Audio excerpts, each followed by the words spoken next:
starting with a new topic or a new chapter, the nucleus. तो nucleus एक जो atom के अंदर प्रेजेंट होता है, जिसे पहली बार रदरफोर्ड ने डिस्कवर किया था। रदरफोर्ड ने इसकी डिस्कवरी 1911 में किया था, जो further one of the biggest discovery मानी जाती है एटम की फील्ड में, जिसको हम प्रीवियस चैप्टर में पढ़ के आ चुके हैं। कौन से एक्सपेरिमेंट से किया था? अल्फा पार्टिकल स्कैटरिंग एक्सपेरिमेंट से उन्होंने इस पूरे प्रोसेस को किया था। अल्फा पार्टिकल स्कैटरिंग एक्सपेरिमेंट में उन्होंने एक अल्फा की बीम पास कराई थी, एक गोल्ड के मेटल के ऊपर, गोल्ड के एक पूरे के ऊपर थिन प्लेट के ऊपर, जिससे ये देखने को मिला था कि एक डेंस कोर प्रेजेंट होता है एटम के बीच में, जो कि हाईली पॉजिटिवली चार्ज होता है, हाईली पॉजिटिवली चार्ज होता है, और ज्यादातर मास एटम का इसी डेंस कोर में प्रेजेंट होता है, जिसे हम न्यूक्लियस कहते हैं। न्यूक्लियस का size around 10 to the power -15 metre होता है। वहीं ओवरऑल एटम की साइज की बात करेंगे तो 10 टू द पावर -10 मीटर। मतलब एटम की साइज के हिसाब से न्यूक्लियस की साइज बहुत ही छोटी होती है कंपेरेबल में। तो इलेक्ट्रॉन्स के जो इलेक्ट्रॉन ऑर्बिट करेंगे वो डिफरेंट ऑर्बिट्स में ऑर्बिट करते हैं, इसी कारण यहां बहुत सारा फ्री स्पेस प्रेजेंट रहता है हर एक एटम्स में। ये सारे के सारे की फैक्टर्स उन्होंने अपने डिस्कवरी रदरफोर्ड मॉडल में दिया था, Rutherford alpha particle scattering experiment, जो कि उन्होंने न्यूक्लियस की डिस्कवरी की। भैया पहली बार दुनिया में न्यूक्लियस की डिस्कवरी हुई कि हाँ एग्जैक्टली न्यूक्लियस क्या होता है ये, क्योंकि उन्होंने जे थॉमसन मॉडल का ही एकदम ड्रॉबैक निकाला था, अपने टीचर का ही ड्रॉबैक निकाला था कि भैया क्या होना चाहिए था। उन्होंने बोला कि एक तरबूजे के टाइप होगा, उसमें पूरा का पूरा पॉजिटिव चार्ज से एटम बना होगा और उसके ऊपर नेगेटिव चार्ज एक के बाद एक एम्बेडेड होंगे। बट यहाँ ऐसा कुछ नहीं, यहाँ पास तो कुछ और ही देखने को मिला। तो एक इसका स्क्रीनशॉट ले लो और स्टार्ट करते हैं फाइनली ये चैप्टर, जहां पास से हम स्टार्ट करेंगे एक नए कॉन्सेप्ट के साथ और एक नई थ्योरी के साथ, रदरफोर्ड न्यूक्लियर मॉडल से आगे। अब मेटल का जो भी एटम रहेगा उसका न्यूक्लियर का क्या क्या कंपोजिशन रहेगा, क्योंकि हर एक मेटल न्यूक्लियर है तो न्यूक्लियर का कुछ ना कुछ कंपोजिशन तो होना मांगता है, क्योंकि न्यूक्लियस किससे बना होता है? न्यूक्लियस बना होता है भाई लोग दो चीजों से, एक तो न्यूट्रॉन और दूसरा प्रोटॉन। तो एक हम कंसीडर कर लेते हैं इतना बड़ा अपने पास न्यूक्लियस है। न्यूक्लियस डिफरेंट सब्सटेंस से बना होता है क्या? नहीं, सब्सटेंस से नहीं बना होता है, वो चार्जेस से बना होता है। एक तो यहाँ पॉजिटिव चार्जेस रहते हैं जिसे हम प्रोटॉन्स कहते हैं, और दूसरा इसी में कुछ न्यूट्रल चार्जेस रहते हैं जिसे हम न्यूट्रॉन्स कहते हैं। ये सारा का सारा न्यूट्रॉन्स प्रोटॉन्स कैसे पता चला?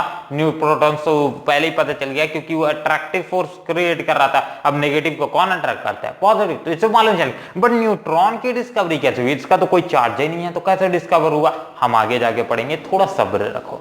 चलो, तो पॉजिटिव चार्ज और नेगेटिव चार्ज के बीच में यहां डिफरेंशिएशन चालू हुआ। 2 मिनट मार्कर ले लूं। हाँ, हो गया। इस तरह से positive and negative charges further हमने बहुत सारे पता लगा। अब न्यूक्लियस जो कि प्रेजेंट रहते हैं, न्यूक्लियस में मेनली क्या चीज प्रेजेंट रहता है? एक तो प्रोटॉन, दूसरा न्यूट्रॉन, और इलेक्ट्रॉन्स इसके बाहर एक सर्टेन फिक्स्ड ऑर्बिट में रिवॉल्व करते हैं, और ये कंप्लीटली हम इसी को एटम बोलते हैं। ठीक, तो अभी हम न्यूक्लियस की कंपोजिशन पढ़ रहे हैं। न्यूक्लियस कंपोजिशन, तो आखिरकार न्यूक्लियस में क्या क्या चीजें प्रेजेंट रहती हैं? तो न्यूक्लियस में मेनली दो चीजें प्रेजेंट रहती है, एक तो प्रोटॉन, दूसरा न्यूट्रॉन्स। प्रोटॉन्स पॉजिटिवली चार्ज होते हैं, न्यूट्रॉन्स हैव नो चार्ज और it is a neutral charge. Protons, अब जितने नंबर्स ऑफ प्रोटॉन्स रहेंगे इसमें हम इसी की मदद से डिफरेंट टर्म्स को डिफाइन करते हैं, जिसके ऊपर मॉडर्न पीरियोडिक टेबल भी बेस्ड है। एक तो एटॉमिक नंबर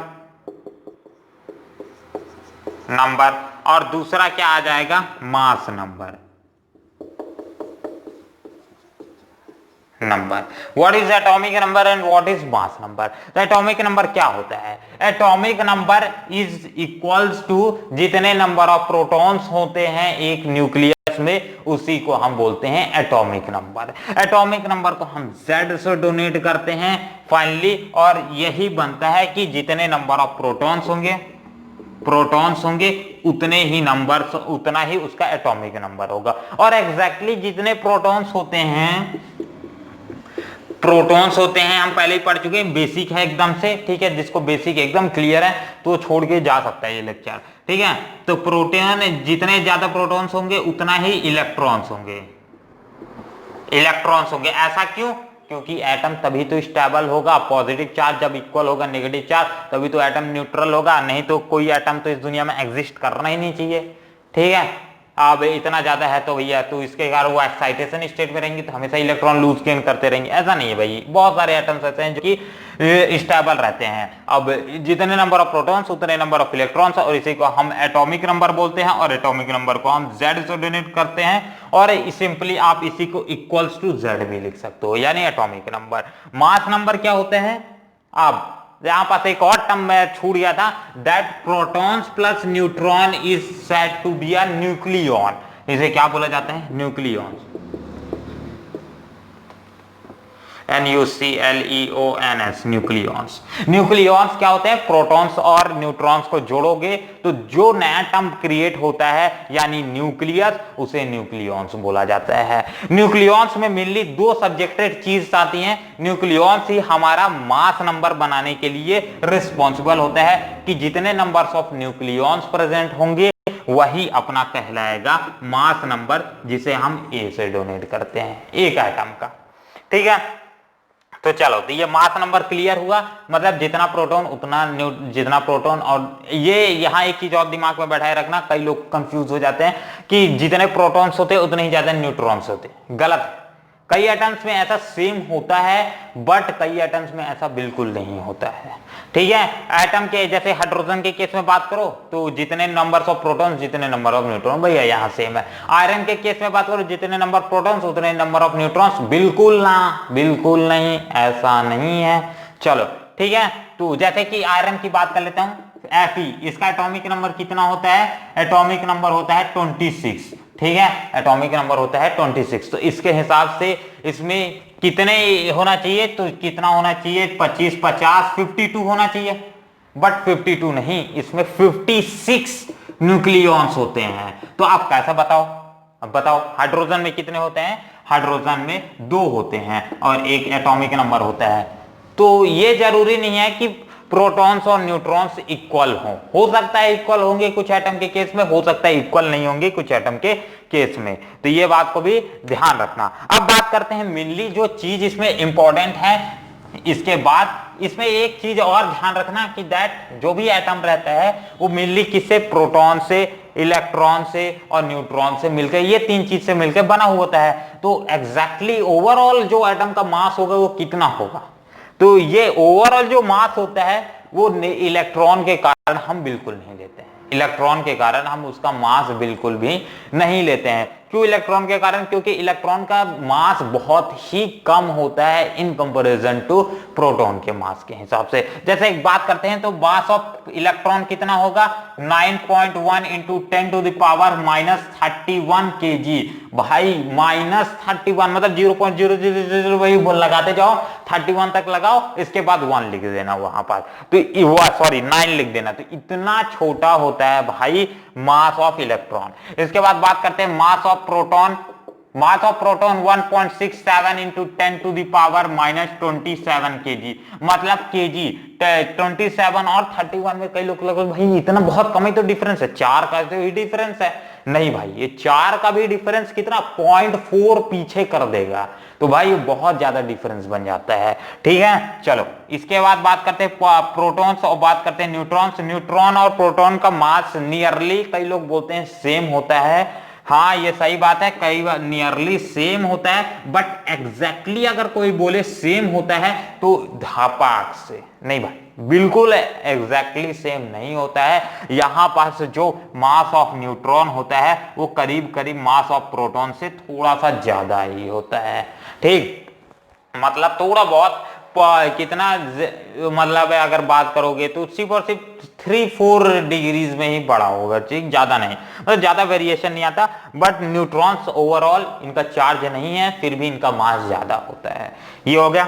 चलो तो ये बात करते हैं, ये हो गया इन तीनों चीजों से ही एक पूरा का पूरा एटम बना हुआ होता है, और एटम का ज्यादातर जो भी मास प्रेजेंट रहता है वो न्यूक्लियस में ही प्रेजेंट रहता है। इसलिए न्यूक्लियस को डेंस कोर भी बोला जाता है। किसी एटम के लिए हो सकता है आयरन हो, हाइड्रोजन हो, कोई भी एटम हो, ठीक। तो ये आ जाएगा न्यूक्लियस की कहानी। अब न्यूक्लियस में एक एग्जांपल ले लेते हैं, फॉर एग्जांपल्स की हम, जैसे कि प्रोटॉन्स होगा उसको किससे डोनेट करते हैं, प्रोटॉन्स को हम एग्जैक्टली जेड से डोनेट करते हैं। वही न्यूट्रॉन्स होगा, न्यूट्रॉन्स को एग्जैक्टली हम नहीं बोल सकते, न्यूट्रॉन्स को भी हम बताऊंगा किससे डोनेट करते हैं, ठीक है ना। इससे पहले प्रोटॉन और न्यूट्रॉन इसे जेड से डोनेट करते हैं, और ये क्या होता है, एटॉमिक नंबर, और इसे क्या बोला जाता है, न्यूक्लियॉन्स, न्यूक्लियॉन्स बोला जाता है। तो हम निकाल सकते हैं न्यूट्रॉन्स कितने होंगे, न्यूट्रॉन्स होंगे अपने a माइनस जेड, मतलब atomic number minus atomic mass number, atomic mass minus atomic number. तो इन दोनों को माइनस कर दोगे तो जो बीच वाली क्वांटिटी आ जाएगी वही आ जाएगा न्यूट्रॉन्स की वैल्यू। तो इसके लिए कोई एग्जैक्ट नहीं है कोई सिंबल, इसलिए ध्यान रखना न्यूट्रॉन्स कितना होते हैं, atomic number minus atomic mass number minus atomic number. तो ये इसे बोला जाता है किसी भी एटम का न्यूट्रॉन्स इसी के इक्वल होंगे। अब एक एग्जांपल लेते हैं, जस्ट इसमें एक और कॉन्सेप्ट समझने वाला है, बट इसको हम बहुत पहले ही पढ़ चुके हैं, बहुत छोटी सी क्लास में ही। एक एटम को हम मान लेते हैं एक्स से डोनेट कर रहे हैं। इस एक्स एटम के यहां पर जो एटम नीचे बेस में लिखते हैं, जैसे कि मैं Z लिख दूंगा तो ये क्या हो जाएगा, Z is her atomic number, और ऊपर में क्या लिखा जाता है, ऊपर में A लिखा जाता है जो कि डोनेट करता है इसका मास नंबर। और कलेक्टिवली यही इसी तरह से एक ब्लूप्रिंट बनता है किसी भी एटम का। हो सकता है ये हाइड्रोजन का एटम हो इस तरह से, जैसे मैंने यहां डोनेट किया, हो सकता है ये कोई आयरन का एटम हो इस तरह से। क्लियर। चलो एक चीज और, कई लोग बोलते हैं इसमें एक टर्म इंपॉर्टेंट है, nuclide, sorry NUCLECID, nuclide. Nuclide क्या होता है, न्यूक्लियाइड बेसिकली कि कितना मास नंबर है उसी को न्यूक्लियाइड बोला जाता है। मतलब एग्जैक्टली अगर बोला जाए न्यूक्लियाइड क्या है, तो न्यूक्लियाइड को हम बोलते हैं Z और A, ठीक है, Z और A। जब कोई भी एटम में हम Z और A को एक साथ कलेक्टिवली स्टोर करते हैं, शो करते हैं, तो हम बोलते हैं ये इसका न्यूक्लियाइड है। मतलब आप बात करते हैं कि एक जगह पे बहुत ज्यादा आयरन के ही एटम्स हैं, मान लेते हैं ये एक रॉड है मेरे पास, उसमें आयरन के ही एटम, तो हम बोलेंगे इसमें आयरन के न्यूक्लियाइड है, इस तरह से। तो इस वर्ड है, कई बार रिपीट होता है, एक न्यूली वर्ड है। चलो तो इसका एक स्क्रीनशॉट ले लो, और आई थिंक सो ये टॉपिक आपके लिए क्लियर है, फाड़ू है, ठीक है। कोई डाउट आए तो फ्रीली कमेंट करना, कोई टेंशन नहीं है, रिप्लाई जरूर मिलेगा। चलो तो इस वीडियो के बेसिक एकदम से था, तो मैं अब जो कॉन्सेप्ट वाइज आएंगे अब उसको मैं सोच रहा हूं अलग से रखते हैं। तो मिलते हैं अगले वीडियो पे जहां हम स्टार्ट करते हैं इसी से नेक्स्ट टॉपिक। अब वो होगा अपने क्लास 12 का इंपॉर्टेंट टॉपिक में से, ये सारी की सारी 9th 10th के टॉपिक से जो हमने कवर कर लिया। तो चलिए इस वीडियो के लिए सिर्फ और सिर्फ इतना ही फिलहाल, और मिलते हैं अगले वीडियो पे। तब तक के लिए अपना ध्यान रखिए। जय हिंद, जय भारत। ओ हो।